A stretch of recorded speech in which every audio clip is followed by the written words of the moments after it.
मैं समय हूं और आज महाभारत की अमर कथा सुनाने जा रहा हूं। यह महाभारत केवल भरत वंश की कोई सीधी सादी युद्ध कथा नहीं है। यह कथा है भारतीय संस्कृति के उतार चढ़ाव की। यह कथा है सत्य और असत्य के महायुद्ध।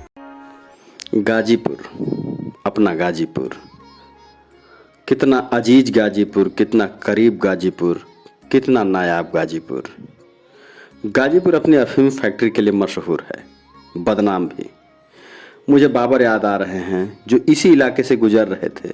यहाँ की मिट्टी को देखकर लिखा कि उन्हें डर है कि यह जो उनकी छड़ी है उसको अगर जमीन में गाड़ दें तो उससे कोंपलें निकल पड़ेंगी। गाजीपुर की धरती में पैदावार का वह नशा है जो मृत लकड़ी में भी जान डाल दे। बाबर का नाम भारत के इतिहास में सम्मान के साथ नहीं लिया जा सकता, लेकिन इतना तो मानना ही पड़ेगा कि वे भारत बहुत सोच समझ कर आए थे। कहा कि जिस देश में मुद्रा की गणना के लिए इतनी बड़ी इकाइयां हों, 1000, 10,000, करोड़, नील, पद्म आदि, इसका मतलब यह है कि भारत के पास बहुत पैसा है। बाबर ज्ञानी भी थे और गाजीपुर की धरती के बारे में उनका ज्ञान झूठा नहीं था। राही मासूम रजा और उनसे भी बहुत पहले उस्मान ने जो सूफी रिवायतें शुरू की थी, उसमें गाजीपुर से उनकी मोहब्बत का दीदार होता है। और फिर बाद में आप देखें तो डॉक्टर अंसारी, शाहजानंद सरस्वती, अब्दुल हमीद, कुबेर नाथ राय, विवेकी राय, सरजू पांडे और राही मासूम रजा, एक लंबी सूची है जो हम गिनते जाएं तो कागज कम पड़ जाएंगे, कलम की स्याही कमतर हो जाएगी। अंग्रेजी हुकूमत बंगाल और बिहार में नील की खेती कराती थी, तो गाजीपुर में अफीम के लिए जिन मासूम फूलों का उपयोग होता है उसे देखकर कातिल का चेहरा याद न आए, यह कैसे संभव है। नील ने धरती को बंजर किया, अफीम ने मासूम चेहरों को। सुना है फैक्ट्री से रिसने वाले पानी में नशे की उम्मीद ने कई पीढ़ियों की जिंदगी को बंजर बना दिया। बहरहाल पीएन सिंह ने राही मासूम रजा को याद किए जाने के 3 ठोस कारण बताए हैं।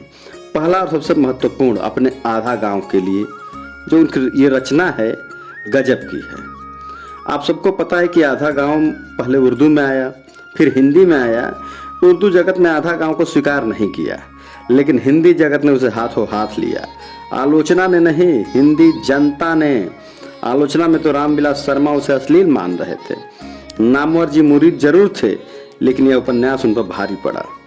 जोधपुर विश्वविद्यालय के पाठ्यक्रम में इसे शामिल करने की प्रक्रिया में उन्होंने जोधपुर ही छोड़ना पड़ा। दूसरा कारण अपनी एक वसीयत के लिए। तीसरा कारण बताया है महाभारत के संवादों के लिए। बात हो रही थी कि राही मासूम रजा को गंगा पर भरोसा है। गंगा के किनारा पैदा हुआ व्यक्ति रसमदाई के लिए ही सही यमुना की बात क्यों करेगा। उसके भाई भूगोल के प्रोफेसर थे, अतः उन्हें इतनी समझ तो थी ही कि जिस गंगा के किनारे वो पैदा हुए हैं उस गंगा में पहले ही एक जगह जमुना मिल चुकी हैं, इसलिए गंगा में यमुना का भी पानी शामिल है। गंगा जैसी बड़ी नदियों समुद्र से मिलने से पहले समुद्र के गुण से समृद्ध हो जाती हैं।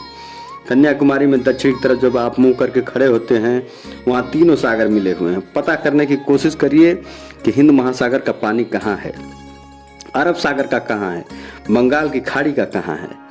गांधी जी 1938 में वहाँ गए थे और उन्हीं पर उनकी इच्छा हुई कि अगर उनकी अस्थियां उस लायक हों जो विसर्जित हो सकें तो वहीं पर विसर्जित होंगी जहां पर तीनों समुद्र का पानी एकाकार हुआ हो। 1948 में वह काम हुआ। कन्याकुमारी में गांधी जी की समाधि इस बात का प्रतीक है कि हमारी संस्कृतियां कैसे बनती हैं। महाभारत के संवाद हमारे जनपद ने रचे हैं। वेदव्यास महान थे, लेकिन हिंदी में वेदव्यास को उतारना कोई छोटा काम नहीं था। वह वैसा ही काम था जैसा गानेश्वरी में कृष्ण को मराठी में उतरने का निवेदन हुआ। वेदव्यास के महाभारत को आज की पीढ़ी नहीं पढ़ती है, लेकिन महाभारत के डायलॉग्स जिन्हें राही मासूम रजा ने लिखा है वह जुबान पर हैं। चौथा काम बताया अपने सरोकार हिंदुस्तानियत की। भारत के साहित्यिक सांस्कृतिक इतिहास में अमीर खुसरो से बड़ा भारत पर भरोसा करने वाला और कोई दूसरा नहीं हुआ। खुसरो का मानना था कि जो कुछ भी नया होगा वह भारत में होगा। भारत की लोक भाषाओं में होगा। बुद्ध का प्रकाश था, यह जो भक्ति आंदोलन में भारतीय लोक भाषाओं के आत्मविश्वास का आधार बना। वे उन लोगों से बहुत दुखी थे जो बात बात पर पूरा पश्चिम का मुंह जोते थे। जिस देश में पंचतत्व जैसी रचनाएं हो, उस देश के साहित्यकारों के क्षीण आत्मविश्वास से परिचित होते थे, विचलित होते थे। राही मासूम राजा ने महाभारत के संवादों के जरिए महाभारत ही नहीं, भारत के इतिहास और उसकी परंपरा का पुनर्पाठ और अंतरपाठ प्रस्तुत किया।